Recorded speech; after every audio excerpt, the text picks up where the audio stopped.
తల్లిదండ్రుల సంరక్షణ ఆరోగ్య బాధిత బిల్లుకు తెలంగాణ శాసనసభ ఆమోదం తెలిపింది. తల్లిదండ్రులను సేవించడానికి పిల్లలు ఎప్పుడు సిద్ధంగా ఉండాలని సీఎం రేవంత్ రెడ్డి అన్నారు.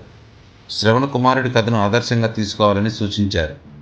అలా చేయగలిగితే ఎలాంటి చట్టాలు, శాసనాలు అవసరం లేదని తెలిపారు. ఈ సందర్భంగా శ్రవణ కుమారుడి కథను అసెంబ్లీలో ప్రస్తావించారు సీఎం రేవంత్ రెడ్డి.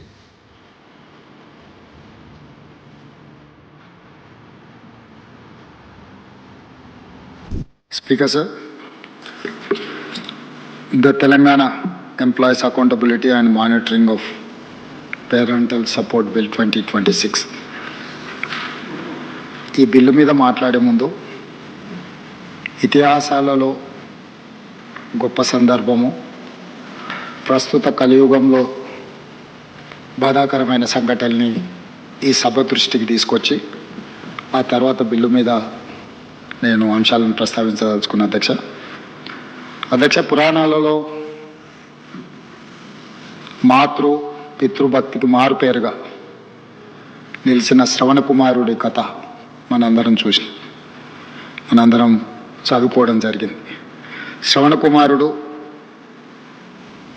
తమ తల్లిదండ్రులు చూపు లేకపోవడం వల్ల పుణ్యక్షేత్రాలకు తీసుకెళ్ళమని తల్లిదండ్రులు కోరడంతో ఆ తల్లిదండ్రుల కోరిక తీర్చడానికి కావడి బుట్టలలో తల్లిదండ్రులను తీసుకొని తీర్థయాత్రలకు బయలుదేరి తల్లిదండ్రులకు దప్పికైన సందర్భంలో సరయూ నది ఒడ్డున తల్లిదండ్రులకు తాహార్తి తీర్చడానికి శ్రవణ్ కుమారుడు నీళ్లు కుండలో ముంచుతుండగా ఆ శబ్దాన్ని విని అదేదో క్రూర మృగం యొక్క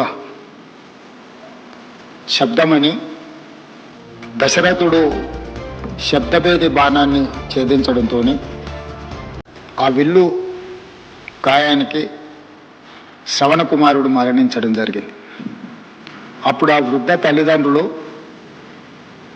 దశరథ మహారాజును, తమ పుత్రుడి మరణానికి కారణమైన దశరథ మహారాజును నీవు కూడా పుత్ర వియోగంతోనే మరణిస్తావు అని శాపం పెడితే దశరథ మహారాజుకు శ్రీరాముడు వనవాసం వెళ్ళిన సందర్భంగా పుత్రుడి వియోగం వల్లనే ఆ దుఃఖంలోనే దశరథ మహారాజు చనిపోవడం జరిగింది.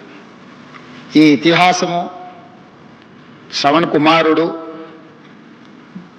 తల్లిని తండ్రిని దైవంగా భావించి వాళ్ళ కోరికను తీర్చడానికి కావడి బుట్టలలో మోసుకొని తను ప్రాణాలు కోల్పోయినా తల్లిదండ్రులకు సేవలు అందించాలని ఒక గొప్ప ఉదంతాన్ని మనకు ఉదాహరణగా ఈ చరిత్రలో మనకి ఇవ్వడం జరిగింది.